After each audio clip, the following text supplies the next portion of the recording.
मुंबई में रहने वाले एक 13 साल के लड़के का अगले दिन मैथ्स का एग्जाम था। जब बुक ढूंढने गया तो पता लगा कि गलती से उसकी बुक मुंबई में रहने वाले अंकल के घर पे रह गई है। तो उसने पापा को कॉल किया और कहा कि क्या आप किसी लड़के को भिजवा कर बुक मंगवा देंगे। तो पापा ने कहा ये पॉसिबल नहीं है, सब बिजी हैं। तो फिर उसने कहा कि क्यों ना अंकल को कह दें आप कि वो कुरियर करवा दें। तो पापा हंसने लगे कि पहली बात तो सेम डे कोई कुरियर देगा नहीं, और अगर देगा भी तो बहुत ज्यादा चार्ज करेगा जितने में तो तुम बुक खरीद लोगे। तो इसी प्रॉब्लम का सॉल्यूशन उसके दिमाग में आया। उसने सोचा कि क्यों ना एक स्टार्टअप शुरू किया जाए जो कि सेम डे पिकअप करे और सेम डे डिलीवरी करे, और वो भी कम चार्जेस में। 8 महीने की मेहनत के बाद उसने एक कंपनी शुरू की और देखते ही देखते वो कंपनी करोड़ों की कंपनी बन गई। Yes, I am talking about papers and parcels, and उस 13 साल के लड़के का नाम है तिलक मेहता। गाइस, यहां सीखने लायक बात यह है कि आइडियाज कभी भी उम्र के मोहताज नहीं होते। एक टीचर ने क्लास में डिवाइड सिखाने के बाद बच्चों से सवाल पूछा। उन्होंने कहा कि 3 को 3 से डिवाइड करेंगे तो बताओ बच्चों क्या आएगा। तो सब बच्चों ने जवाब दिया 1। लेकिन उसी क्लास में एक छोटे से बच्चे ने सवाल पूछा कि अगर सर 0 को 0 से डिवाइड करेंगे क्या तब भी 1 ही आएगा। अब सवाल दिखने में छोटा लगता है, उस वक्त बच्चे सुन के हंसने लगे थे, लेकिन इसी सवाल का जवाब ढूंढने में गणितज्ञों को सालों लग गए।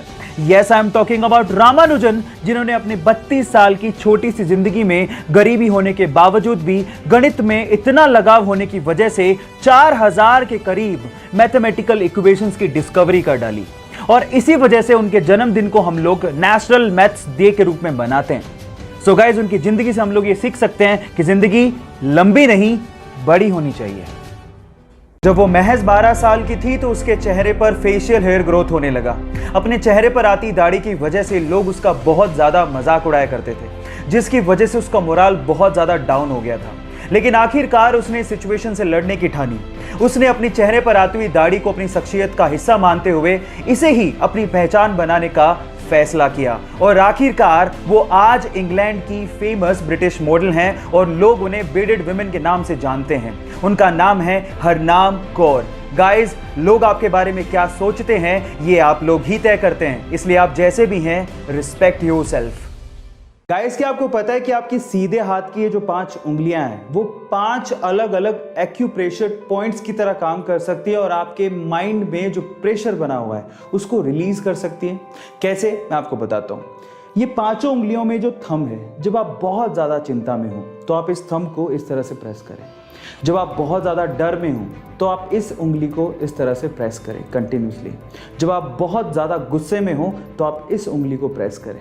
और फिर उसके बाद जब आपको बहुत ज़्यादा उदासी फील हो रही हो, अकेलापन फील हो रहा हो, तो आप इस उंगली को इस तरह से लगातार प्रेस करें। और फाइनली जब आप में आत्मविश्वास की बहुत ज़्यादा कमी हो, सेल्फ स्टीम की बहुत ज़्यादा कमी हो, तो लास्ट वाली फिंगर को अच्छे से इस तरह से प्रेस करें। लगातार ऐसे करने से आपकी ये जो 5 प्रॉब्लम्स हैं जिससे मेंटल स्ट्रेस बढ़ता है वो धीरे धीरे धीरे कम होने लगेगा, और आपकी मेंटल कैपेबिलिटीज इंक्रीज। 1983 के एक अहमदाबाद टेस्ट मैच में कपिल देव ने वेस्ट इंडीज के खिलाफ 9 विकेट निकाले। इस शानदार परफॉर्मेंस के बाद उन्हें इंग्लिश मीडिया को एड्रेस करने जाना था। जब ये बात नवजोत सिंह सिद्धू को पता लगी तो उन्होंने कहा कि पाजी आपकी इंग्लिश वैसी माशाल्लाह है, इससे बढ़िया अपन एक मूवी देखने चलते हैं। तो पाजी ने कहा सरदार तू क्या समझता मैं डरता हूं, वट कर देंगे वट। अगले दिन कॉन्फ्रेंस रूम में एक इंग्लिश पर्सन ने कपिल देव से सवाल पूछा, India has so much population, why India can not produce more Kapil Dev. तो पाजी ने बड़े प्यार से जवाब दिया, my mother is 62-year-old, my father is dead, we can not produce another Kapil Dev. Guys, it's not about English. Remember, and mark my word, it's not about English. It's all about your confidence level. क्योंकि कपिल देव कल भी, आज भी और हमेशा हमारे लिए Indian cricket history के स्टार ही रहेंगे।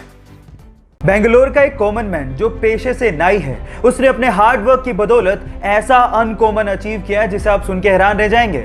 उसके पास टोटल 378 कारें हैं, जिसमें से 120 कारें लग्जरियस हैं, जैसे कि Rolls Royce, BMW, Jaguar, Audi, ये उसकी कारों के जखीरे में शामिल हैं। अब आप लोग सोच रहे होंगे कि ये सब उसे विरासत में मिला होगा। नहीं, 14 साल की उम्र में वो अखबार और दूध बेचने में मजबूर था।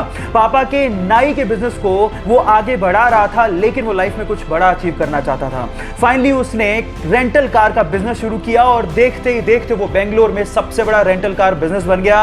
Yes guys, I am talking about Ramesh Babu. यहां सीखने लायक बात यह है कि अगर आप हार्ड वर्क और अपने आप पे बिलीव रखते हो तो लाइफ में कुछ भी अचीव कर सकते हो।